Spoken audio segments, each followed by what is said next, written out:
Gail with Gail Southern Living. Today I'm doing a survival seeds video hosted by BC Family Homestead, and I ended up with 8 sugar pie pumpkins, and I want to try for the very first time to roast the pumpkins. I wanted to save the biggest one to put on my front porch and the littler ones to put on the front porch, but I thought I might cook some of these more like medium-sized sugar pie pumpkins, so let me get started. All right, I have never ever roasted sugar pie pumpkins before.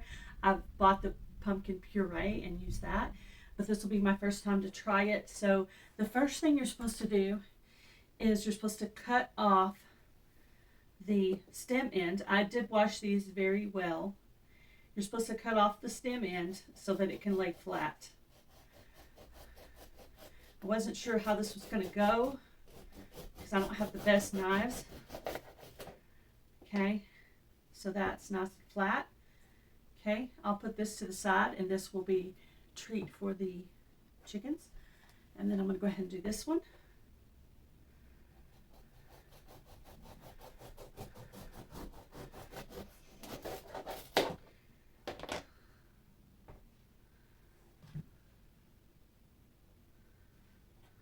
Okay, so you cut the end off so you can have a nice flat end, and you can put this down, and then now you can cut it in half.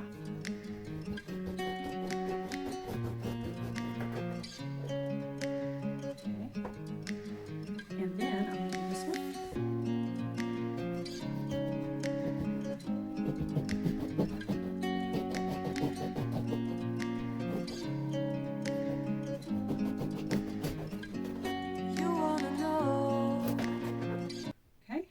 That one to the side. Lots and lots of seeds on the inside. All right, so the next thing you're going to do is you're going to remove the seeds and some of the stringy material from the inside of the pumpkin. There are a lot of seeds inside these little pumpkins. They may be small, but they have a lot of seeds in them.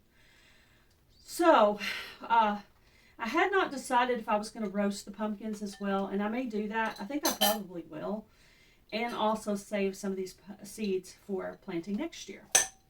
So if they do the sugar pie pumpkins again, I could tell them that I already have my own, so, and save them for the future for next year. And if this goes well, maybe I can have do a bigger crop next year. Just have to decide where to put them because they do get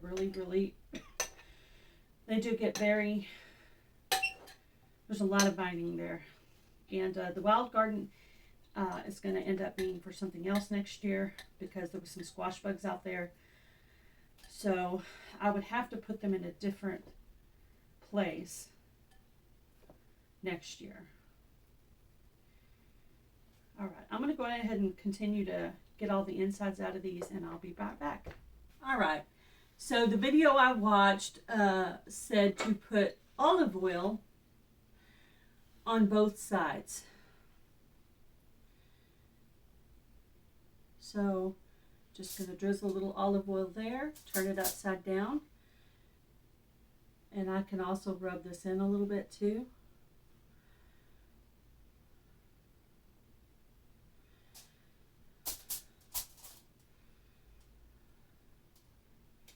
Sorry, one of the seeds.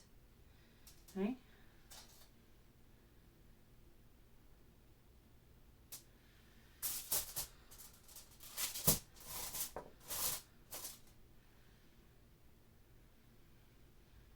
It sure was a lot of seeds in that bowl afterward.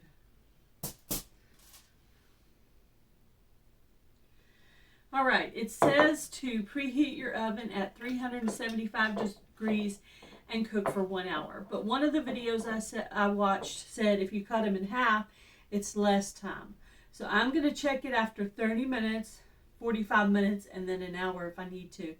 But you're supposed to do it until it's fork tender, and you can kind of push your knife down and it kind of has some give to it. So I'm going to start with 30 minutes and go from there. I'll be back. They're ready, nice and tender. So I hope I let them cool long enough. Hopefully I did. All right, so I'm just going to turn them all over. And then I cooked them about 45 minutes. And now I'm just going to start coring out the insides. I think I need to let them cool a little bit longer. All right, guys, I went ahead and peeled these off camera. It was very non-glamorous at all. I pretty much just peeled off the skin, any extra string that was left, pulled all that out. There were some parts where it got dark from the roasting. I pulled that pieces off, put everything into the blender. And so this is all that's left, and this part right here will go to the chickens.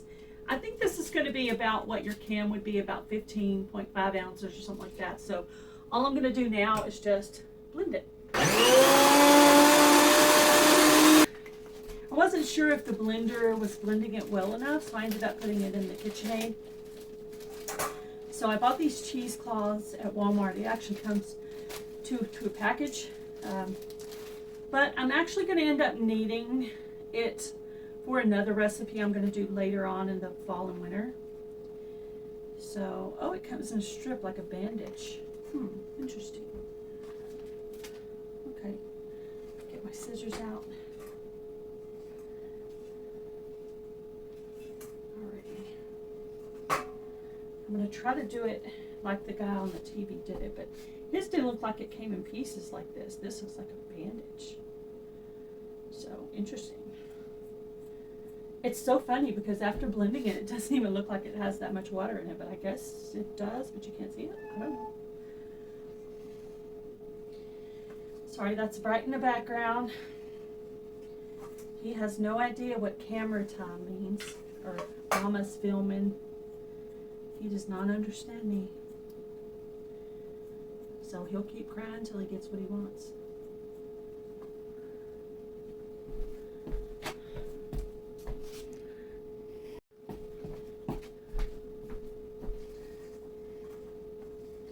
I have no idea how this is going to go, but okay, here we go.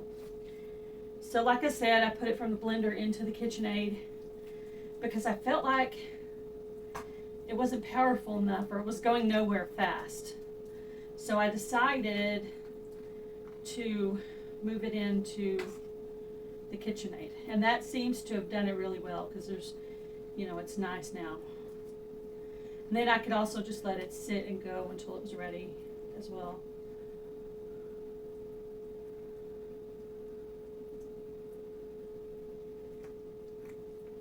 Okay, I'm going to come back and get a little bit more off of that, but let me go ahead and get this out of here. Like I say, it doesn't seem like it has that much juice in it. We'll see. The guy on the TV got like 12 to 16 ounces worth of juice out of his. I'm sitting here going, interesting.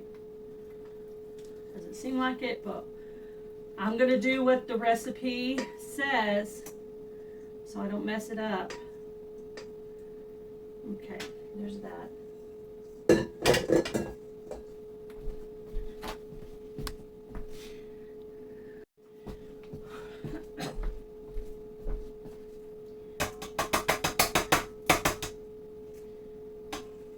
Okay. Now I'm just going to wrap it up and hold it. It's so weird because the guy on the show acted like there was a ton of juice in it. But I'm not getting all that juice out of mine. Weird. There's a little bit right there. Okay, maybe I just need to keep squeezing it. All right. A little bit of the juice is seeping out. So I'm going to work on some more squeezing here. Okay, I hear some juice coming out now.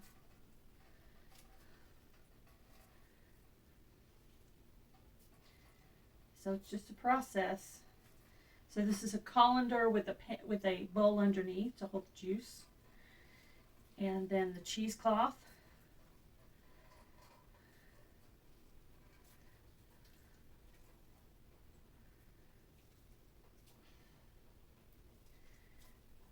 It looks like less once some of the juice gets out. Oh yeah. Lots of juice coming out. So I'm going to keep working on this. Alright guys, thank you for watching this video today. I ended up with this much pumpkin puree. It took a lot of energy to squeeze the juice out, so if you have a significant other, I would definitely recommend you get some help with that, unless you have way better wrist strength than me. So I ended up getting about 3/4 of a cup of liquid out of the pumpkin. So that's how much would have been in the pie if I didn't get it out. So my next video will be me making this into a homemade pie. Thank you guys for watching today. Have a great day. Be blessed. Do something kind, guys.